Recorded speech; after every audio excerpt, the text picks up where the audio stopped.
आपने कभी सोचा है कि आपकी सबसे बड़ी दौलत या सबसे बड़ा दर्द आपके बैंक खाते में नहीं है?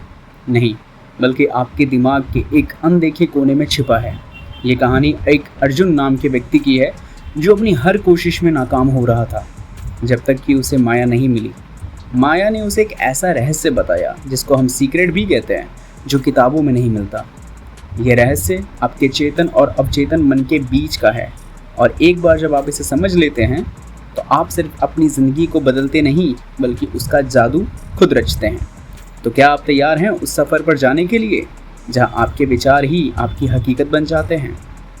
तो आइए जानते हैं इस कमाल की किताब के माध्यम से एक बहुत बढ़िया सबक, एक बहुत बेहतरीन कहानी के माध्यम से, जिससे आपके अंदर दो प्रकार के दिमाग से, जैसे एक आप अभी इस ऑडियो बुक को सुन रहे हैं, और दूसरा जो दिमाग है, इस ऑडियो बुक में बताई गई बातों को अगर सच में दूसरे दिमाग ने सुन लिया और अगर उसका अनुसरण होना शुरू हो जाएगा, वैसे तो अपने आप ही हो जाएगा अगर पहले दिमाग ने आपको सुनना शुरू किया है और दूसरे दिमाग तक उसकी सारी जानकारी पहुंच गई तो। किताब का नाम है the power of subconscious mind. मुझे बताने की ज़रूरत नहीं होनी चाहिए कि इस पावरफुल किताब को लिखा किसने है, जोसेफ मर्फी ने। तो आइए अध्याय के हिसाब से समझते हैं और जानते हैं कि कैसे ये ज़िंदगी बदल सकती है। The power of subconscious mind. तो पहला अध्याय ये बताता है कि दो दोस्तों का सफ़र है, चेतन मन और अवचेतन मन। पात्र को हम एक नाम दे देते हैं। चेतन मन को हम अर्जुन का नाम देते हैं और अवचेतन मन को माया। एक बेचैन और हमेशा चिंता में रहने वाला एक युवक जो अपनी ज़िंदगी में खुश नहीं है, ये अर्जुन है। माया एक शांत और हमेशा खुश रहने वाली लड़की जो ज़िंदगी के रहस्य को जानती है। तो थोड़ा कहानी के माध्यम से समझे। अर्जुन हमेशा अपनी नाकामयाबियों के लिए दूसरों को दोष देता था। एक दिन वह बहुत निराश होकर एक जंगल में बैठा था। अचानक उसे एक अजीब सी आवाज़ सुनाई दी, अर्जुन तुम गलत जगह देख रहे हो। अर्जुन ने पलट कर देखा है तो सामने एक चमकीली रोशनी से घिरी लड़की खड़ी थी, जिसका नाम माया था। माया ने अर्जुन से कहा, तुम्हारी सबसे बड़ी ताकत तुम्हारे अंदर है, तुम्हारे अवचेतन मन में। तुम्हारा चेतन मन तो सिर्फ एक जहाज़ का कप्तान है जो आदेश देता है, लेकिन तुम्हारा अवचेतन मन वह मशीन है जो उस आदेश को सच कर दिखाता है। एक एग्जाम्पल के साथ समझें। माया ने एक बीज उठाया और उसे ज़मीन में बो दिया। उसने कहा, देखो अर्जुन, चेतन मन ने बीज बोने का फैसला तो किया, लेकिन इस बीज को एक पेड़ में बदलने का काम किसने किया? यह सब प्रकृति का अवचेतन मन का कमाल है। विश्व की शक्ति या विश्वास की शक्ति। आइए दोनों को समझते हैं अध्याय 2 में। विश्वास की शक्ति समझते हैं। अगर विश्वास की शक्ति को समझ लिया तो विश्व की शक्ति आपको अपने आप मिल जाएगी। जब जहाज को मिला रास्ता, अर्जुन ने जब ये बात सुनी माया के मुंह से, तो अर्जुन को माया की बात समझ नहीं आई। उसने पूछा, मैं अपने अवचेतन मन को कैसे आदेश दूं? माया मुस्कुराई और बोली, तुम जो कुछ भी मानते हो, जो कुछ भी महसूस करते हो, वही तुम्हारे अवचेतन मन के लिए आदेश है। अगर तुम ये मानोगे कि तुम असफल हो तो तुम असफल ही रहोगे, लेकिन अगर तुम ये मानोगे कि तुम सफल हो तो तुम्हारा अवचेतन मन तुम्हें सफलता की ओर ले जाने लगेगा, या यूं कहे मजबूरी में ही ले जाएगा। तुम्हें करने की इच्छा नहीं भी होगी तब भी तुम जाने लगोगे। अर्जुन ने धीरे धीरे इस बात पर भरोसा करना शुरू किया। उसने हर सुबह उठकर अपने मन में ये कहना शुरू किया, मैं तो सफल हूँ भैया, मैं खुश हूँ और मैं स्वस्थ भी हूँ। एक बार अर्जुन ने सोचा कि वह एक बहुत बड़ा प्रोजेक्ट पूरा नहीं कर पाएगा, लेकिन माया ने उसे याद दिलाया, तुम्हारे अवचेतन मन को ये मत बताओ, उसे ये बताओ कि तुम कर सकते हो। अर्जुन ने लगातार अपने मन में दोहराया। कहीं ना कहीं उसको एक सेल्फ डाउट भी था कि जिस चीज़ को मैं खुद समझ रहा हूँ कि ये मेरे से नहीं होगा, और फिर माया बता रही है कि हो जाएगा, आखिर कैसे? पर चलो मैं दोहरा देता हूँ, मैं ये प्रोजेक्ट समय पर पूरा कर सकता हूँ, ऐसा अर्जुन ने अपने मन में दोहराया। और देखते ही देखते उसके रास्ते में आने वाली सारी बाधाएं दूर हो गई। डर और चिंता का अंत। जब तूफान शांत हुआ। अध्याय 3 में अर्जुन के जीवन में अब जब भी कभी मुश्किलें आती थी, उसे कभी कभी बहुत डर लगता था। अगर वह असफल हो गया तो क्या होगा? माया ने उसे बताया, ये डर तुम्हारे पुराने विचारों की परछाई है अर्जुन। जब तुम सकारात्मक विचार करते हो तो यह परछाई अपने आप गायब हो जाएगी। अर्जुन ने इस डर को मिटाने के लिए एक नया तरीका अपनाया। जब भी उसे डर लगता, वह अपनी आंखें बंद करके ये कल्पना करता कि वह पूरी तरीके से सुरक्षित और सफल है। उसने अपनी ज़िंदगी की कल्पना ऐसे की जैसे वह पहले से ही सफल हो चुका हो। एक बार अर्जुन को एक बहुत ही महत्वपूर्ण इंटरव्यू देना था। वह बहुत घबराया हुआ था। उसने अपनी आंखें बंद करके बस कल्पना की कि वह इंटरव्यू में बहुत अच्छे से जवाब दे रहा है और उसे नौकरी मिल गई। उसने अपने मन में खुशी और आत्मविश्वास महसूस किया। जब वह इंटरव्यू देने गया था तो वह इतना शांत और आत्मविश्वास से भरा था कि उसे तुरंत नौकरी मिल जाएगी, और मिल भी गई। सेहत का रहस्य, शरीर और मन का रिश्ता, अध्याय 4। अर्जुन ने जब महसूस किया कि जब वह खुश और सकारात्मक होता है तो वह बीमार कम पड़ता है। माया ने समझाया, तुम्हारे मन और शरीर के बीच एक सीधा रिश्ता है अर्जुन। जब तुम नकारात्मक विचार करते हो तो तुम्हारे शरीर पर उसका बुरा असर पड़ता है, लेकिन जब तुम सकारात्मक और शांत रहते हो तो तुम्हारा शरीर खुद को ठीक करने लगता है।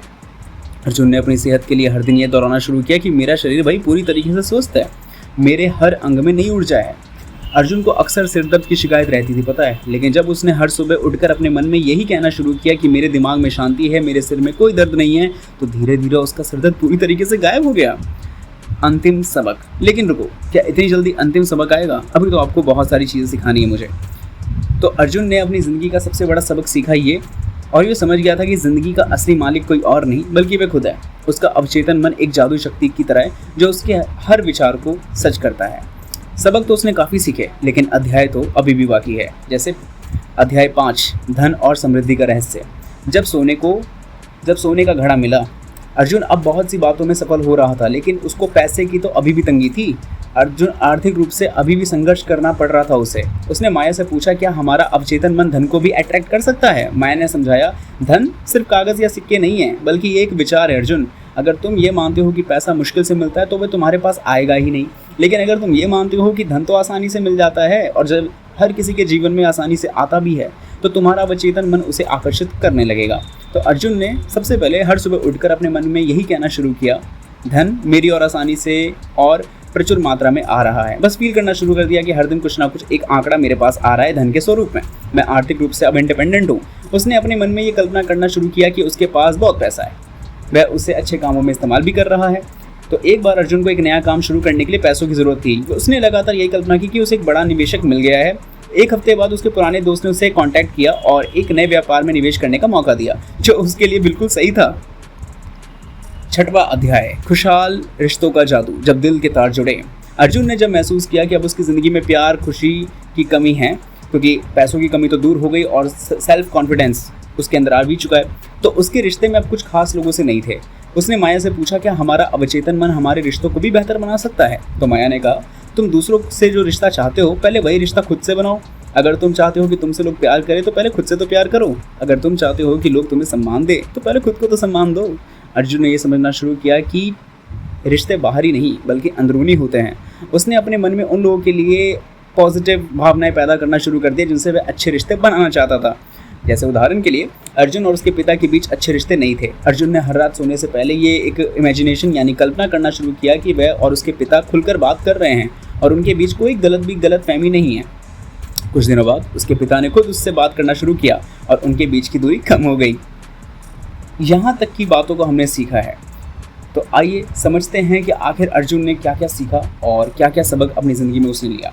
तो पहले बता दूं, अर्जुन ने अब पूरी तरीके से ये सीख लिया है कि उसकी ज़िंदगी एक खाली किताब की तरह है और उसका अवचेतन मन वह कलम है जिससे वह अपनी कहानी खुद लिखता है। ये कहानी हमें सिखाती है कि हमारी ज़िंदगी बाहरी परिस्थितियों का परिणाम नहीं है, बल्कि हमारे अंदर के विचारों और भावनाओं का प्रतिबिंब है। हमारा अवचेतन मन एक जादुई बगीचे की तरह है, जिससे हमारे विचार एक बीज की तरह होते हैं जो हम खुद ही बोते हैं और वही हमें फल भी मिलता है। तो कुछ सबक जो मुझे लगता है बताना ज़रूरी है अगर हमने इस अध्याय को अच्छे से समझाए तब, या इस किताब की बातों को अच्छे से समझाए तब, कि अपने विचारों पर ध्यान दो। हर विचार एक बीज है। ये फैसला करो और ये डिसाइड करो और ये कंफर्म करो कि आप केवल सकारात्मक और अच्छे बीज बो रहे हैं। खुद पर भरोसा करो। जिस चीज़ पर तुम विश्वास करते हो वही तुम्हारी हकीकत बनती है मेरे भाई। सकारात्मक कल्पना करो। अपने भविष्य को वैसे ही देखो जैसा तुम उसे बनाना चाहते हो। तुम्हारा अवचेतन मन उस तस्वीर को सच कर देगा। खुशी और प्यार फैलाओ। जब तुम अपने मन में खुशी और प्यार महसूस करोगे तो ये चीज़ तुम्हारे जीवन में लौट कर आती है। कुछ और सबक की बात करें, विश्वास ही शक्ति है। तुम जिस चीज़ पर विश्वास करते हो वही तुम्हारा अवचेतन मन के लिए आदेश बन जाता है। कल्पना की शक्ति, ये काफ़ी ज़रूरी है कि अपनी ज़िंदगी को वैसा ही कल्पना करो जैसा तुम उसे बनाना चाहते हो। तुम्हारा अवचेतन मन उस कल्पना को सच करने के काम में लग जाएगा। और डर को निकालो। डर और चिंता सिर्फ एक भ्रम है। पॉजिटिव सोच, कल्पना से तुम इस डर को आसानी से ख़त्म कर सकते हो। तो एट द एंड इस किताब ने हमें बहुत कुछ सिखाया।